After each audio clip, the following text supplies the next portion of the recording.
নবী মায়ার নবী কেমন ছিলেন, উম্মতের দয়ার নবী মায়ার নবী কেমন ছিলেন? সারাদিন দিনের দাওয়াত দিয়ে সূর্য পশ্চিম দিকে অস্তমিত যাবে, মাগরিবের আযান আসন্ন হবে, ঠিক এমন সময় মদিনার গলি গলি ঘুরে ঘুরে মানুষের কাছে দিনের দাওয়াত দিয়ে আল্লাহর হাবিব ঘরের কাছে চলে এসেছেন, নিজের হুজরার কাছে চলে এসেছেন।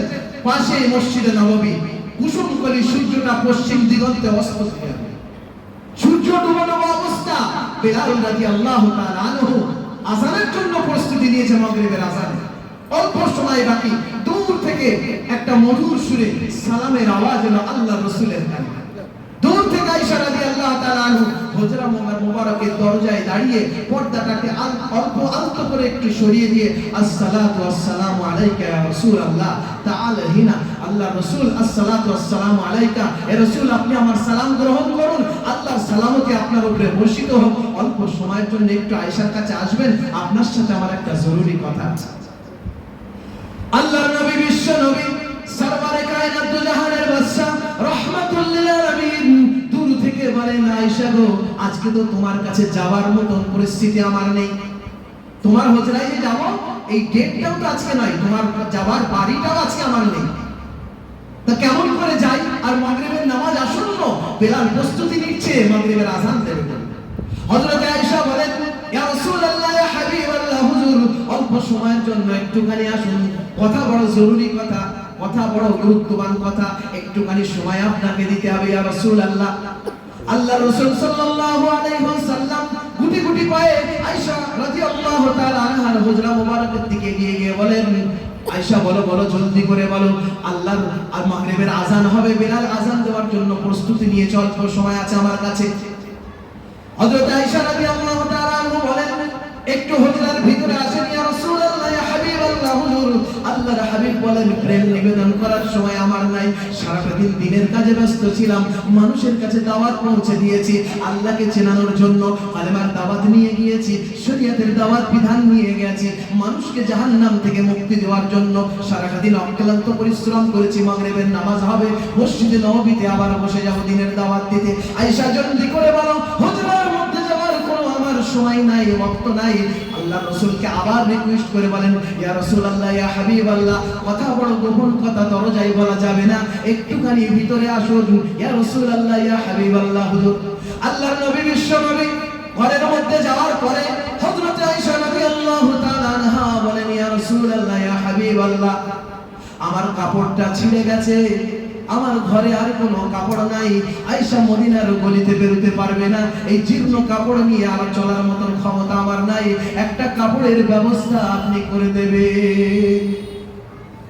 আমার ঘরে আর কাপড় নেই, আমার কাপড়টা ছিঁড়ে গেছে, ইয়া রাসূলুল্লাহ আমার একটা কাপড়ের ব্যবস্থা করে দেন, এই কথাটা বলার জন্য আপনাকে ডেকেছি।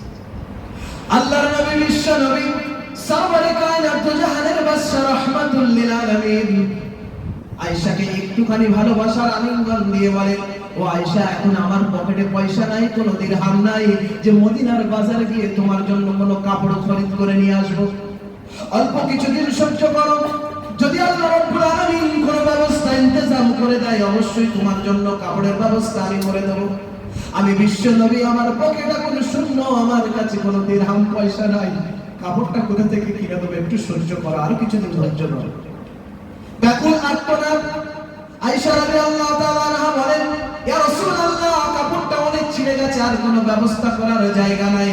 আল্লাহর হাবিব বলেন, মদিনার খেজুর গাছের পাতা দিয়ে আরেকবার তুমি কাপড়খানা সেলাই করে নিয়ে চালিয়ে নাও।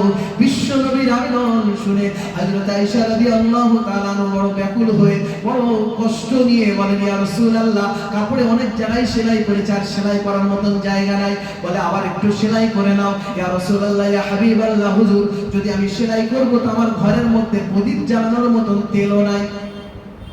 এতটা কষ্ট সাংসারিক জীবনে আল্লাহর রাসূলের, তবুও উম্মতের মায়ায় রহমতের নবী, মায়ার নবী, দয়ার নবী রাহমাতুল লিল আলামিন প্রতি মুহূর্ত ঘরের নিজের স্ত্রী, নিজে আজওয়াজ মুতাহারাতের শরীরের কাপড়টা জরাজীর্ণ, কিন্তু সেদিকেও খেয়াল নাই, খেয়াল শুধু এই উম্মতকে কিভাবে জাহান্নাম থেকে বাঁচাবে। একবার জোরে বলো সুবহানাল্লাহ। আমার সোনার চাঁদ ভাইয়ের, আমার বাপ জানে না, আমরা যারা পরিবারে আবদ্ধ হয়েছে, আমাদের স্ত্রীদের এক মুহূর্ত দেরি হয় না, এটা ছিঁড়ে গেলে ওটা এনে দাও, কারবালায় যাচ্ছ না, যে কোনো মার্কেট থেকে আমার অমুক কাপড়টা এনে দেবে। হাটে বাজার করে আসার পরে আগে দেখবে ব্যাগটা খুলে আমার সেই সাজসজ্জার কাপড়টা এসেছে কিনা। যদি না আসে তাহলে সেদিন মুখ বাঁচবে। আপনার বাজার ঘাট সবকিছু উল্টো পাল্টা হয়ে যাবে। তরকারিতে লবণের জায়গায় ঝাল, ঝালের জায়গায় লবণ বেশি করে পড়ে যাবে। যখন খাবেন তখন একবার করে গ্লাস ঠুকবে, একবার করে মগ ঠুকবে, আর বাটি উল্টে দেবে আর বলবে আমারটা তুমি আনতে পারো না, তোমারটা খালি তুমি দেখো। কথা বলেন ঠিক কিনা? এত কাপড় থাকা সত্ত্বেও যেদিন যেটা বলবে আনতে হবে। আল্লাহর হাবিব বিশ্ব নবী সরওয়ারে কায়নাত দুজাহানের বাদশা রাহমাতুল লিল আলামিনের ঘর দেখেন। আয়েশা রাদিয়াল্লাহু তাআলা আনহা বলেন, ইয়া রাসূলুল্লাহ, কাপড়টা সেলাই করব কেমন করে? আমার ঘরে তো প্রদীপ জ্বালানোর মতন তেলটুকু অবশিষ্ট নাই। আল্লাহর নবী বিশ্ব নবী সরওয়ারে কায়নাত দুজাহানের বাদশা রাহমাতুল লিল আলামিন প্রদীপের বাটিখানা নিয়ে ছুটে যাবে আয়েশার হুজরা থেকে মদিনার কাছে। বলে, দাও দাও দাও, প্রদীপের বাটিখানা দাও, তেলের পাত্র দাও, আমি মদিনার কারোর কাছ থেকে যে একটু তেল এনে দেই। আমার আয়েশা কাপড়খানা কেমন করে সেলাই করবে অন্ধকারে। আল্লাহর হাবিব পিছন ফিরিয়েছেন, ছুটে এসে আয়েশা বুকের মধ্যে জড়িয়ে নিয়ে বলেন, ইয়া রাসূলুল্লাহ, ইয়া হাবিবাল্লাহ, হুজুর বিশ্ব নবী মদিনার গলিতে গিয়ে কার বাড়িতে গিয়ে পেয়ালা নিয়ে হাত পাতবে, আর সে যদি বলে দেয় আমার বাড়িতে তেল নাই, আল্লাহর নবী ছোট হয়ে যাবে। আল্লাহর নবী ভিখারির বেশে কার বাড়িতে গিয়ে আমার প্রদীপের তেল চাইবে, আমি আয়েশা বরদাস্ত করতে পারবো না। আল্লাহর নবী যদি কষ্ট পায়, আয়েশার শরীরের মধ্যে এক বিন্দু পরিমাণ রক্ত জীবিত থাকতে আল্লাহর রাসূলকে কারোর কাছে দুনিয়ায় হাত পাততে দেবে না। আমার কষ্ট হলেও আমি আমার কাপড়খানা সেলাই করে নেব, শুধুমাত্র আপনি সময় করে একটু আমার ঘরের মধ্যে, আমার হুজরার মধ্যে আপনি এসে বসবেন। আপনার নুরানি চেহারার জ্যোতিখানা, আলোকময় উজ্জ্বল জ্যোতি আর নূর থেকে আমি আয়েশা রাদিয়াল্লাহু তাআলা আনহা, আমি আয়েশা খেজুর গাছের পাতা দিয়ে মদিনার খেজুর গাছের পাতা রেডি করে রাখবো, আর আমার কাপড়খানা আপনার নুরানি চেহারার আলোতে আমি সেলাই করে নিয়ে আবার সংসার শুরু করব। এই ছিল বিশ্ব নবীর সাংসারিক জীবনের ছোট্ট একটি ঘটনা।